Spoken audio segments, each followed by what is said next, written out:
నమస్తే, నేను మీ తేజ. స్క్రీన్ పైన కనిపిస్తున్న ఆ మహిళ పేరు అనుదేవి. ఈమె కిల్లర్ లేడీ. ఈమె భర్తని చంపేసి ఆ భర్త శవం దగ్గరే ప్రియుడితో ఈమె చాలా దారుణంగా ప్రవర్తించింది. ఎస్, రీసెంట్గా ఈ ఘటన గురించి చాలా విషయాలు వెలుగులోకి వచ్చాయి. పోలీసులు కూడా చాలా షాక్ అయ్యారు. ఎందుకంటే ఈమె ప్రియుడు మోజులో పడి భర్తని చంపడానికి ప్లాన్ ఎలా వేసిందంటే అందరూ కూడా షాక్ అవ్వాల్సిందే.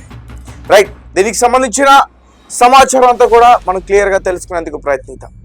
ఇదంతా కూడా రాజస్థాన్లో గీడా పోలీస్ స్టేషన్ పరిధిలో జరిగింది. మాల్వా అనే ఒక విలేజ్లో మహేంద్ర కుమార్ ఎవరైతే ఉన్నారో ఆయన ఈ మహిళ చంపడం వల్ల చనిపోయాడు.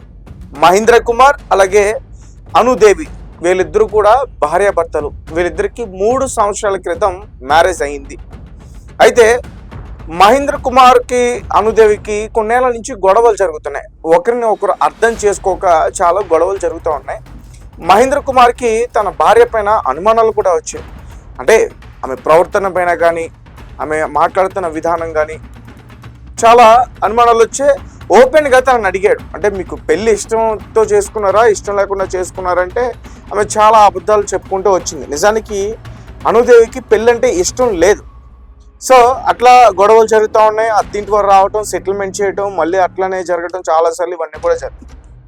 అయితే రీసెంట్గా మళ్ళీ మార్చ్ 20వ తారీఖు ఇట్లానే గొడవ జరిగి మార్చ్ 20వ తారీఖు మళ్ళీ మహేంద్ర కుమార్ దగ్గరికి వెళ్ళింది అనుదేవి. వెళ్ళిన రోజున కూడా చిన్న గొడవ జరిగింది. దీంతో అనుదేవి వాళ్ళ ప్రియుడికి ఫోన్ చేసి అతన్ని పిలిపించి అర్ధరాత్రి సమయంలో అతను పడుకున్న తర్వాత, మహేంద్ర కుమార్ పడుకున్న తర్వాత పేక పిసికి చంపేసింది.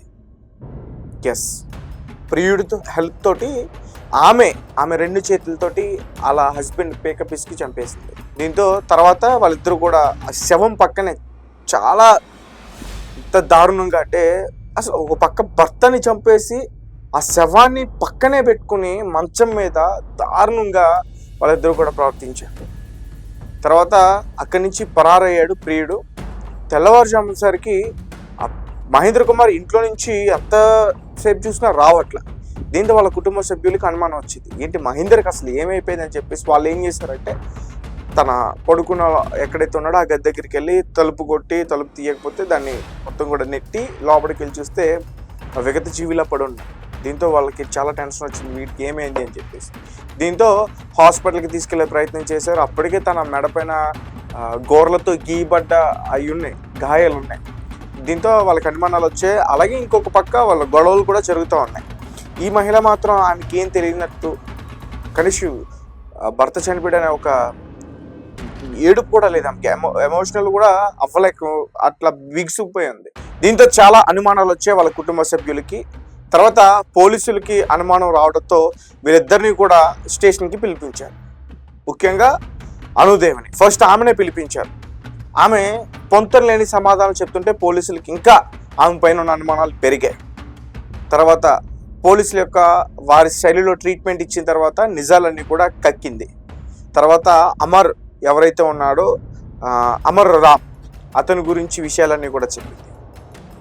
సో పోలీసులకి చెప్పిన విషయాలు ఏంటంటే అమర్ రామ్ అలాగే అనుదేవి ఎప్పటి నుంచో ప్రేమించుకున్నారు. పెళ్లి కాకముందు నుంచే వాళ్ళిద్దరు కూడా ప్రేమించుకుంటున్నారు. కుటుంబ సభ్యులు ఒప్పుకోలేదు. అనుదేవి కూడా ఎందుకు మరి ఆమె డబుల్ గేమ్ ఆడింది.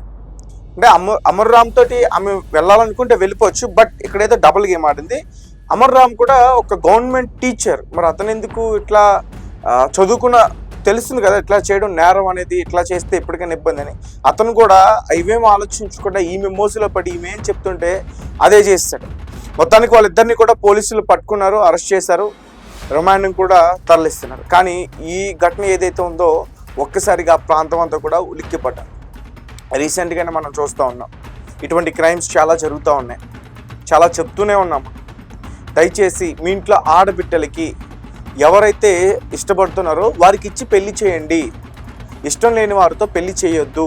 అలా పెళ్లి చేస్తే ఆమె ఏం చేస్తుందంటే ప్రియుడు మోజులో పడి లేదంటే నార్మల్గా ఆమెకి ఇష్టం లేదని చెప్పేసి ఆ వ్యక్తితో ఉండలేక శారీరకంగా అతనితో కలిసి ఉండలేక వాళ్ళని చంపాలనే ఒక ఆలోచన వస్తుంది.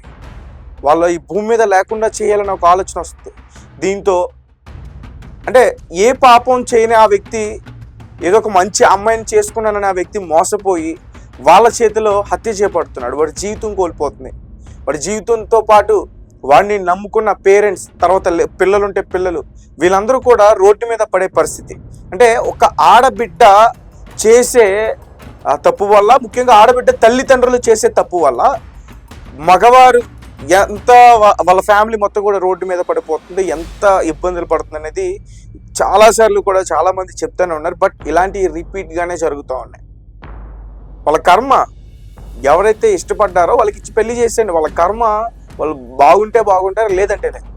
కానీ బలవంతంగా వేరే వ్యక్తికి ఈ విషయాలన్నీ కూడా దాచిపెట్టి పెళ్లి చేయడం వల్ల ఇట్లాంటి ఘటనలన్నీ కూడా జరుగుతూ ఉంటాయి.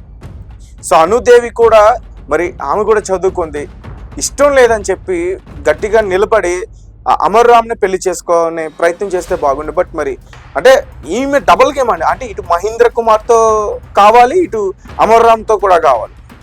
సో మహేంద్ర కుమార్కి మరి ఆమె ప్రవర్తన నచ్చట్లే. సో దీంతో అతను గట్టిగా అడిగే ప్రయత్నం చేశాడు. ఈ గొడవల వల్ల మొత్తానికి ప్రేమ వ్యవహారం బయటపడింది. అతను కూడా హెచ్చరించాడు, ఈమె వినలేదు, పుట్టింటికి వెళ్ళిపోయింది, మళ్ళీ అత్తారింటికి రావడం, గొడవ పెట్టుకోవడం, ఇటువంటి అన్నీ కూడా జరిగాయి. ఏదేమైనప్పటికీ ఇది చాలా దారుణమైన ఘటన. ఇలాంటివి మన ఇంట్లలో కూడా జరిగే అవకాశం ఉంటుంది. మనం జాగ్రత్తగా వ్యవహరించాలి. నేరం చేయడం మహాపాపం. ముఖ్యంగా చంపడం కానీ, కొట్టడం కానీ, ఇటువంటి పనులు చేస్తే ఖచ్చితంగా మనం జైలు పాలవుతాం. ఇప్పుడు అమర్ రామ్ తన ఉద్యోగం పోతుంది, జీవితాంతకాలం జైల్లోనే గడపాలి.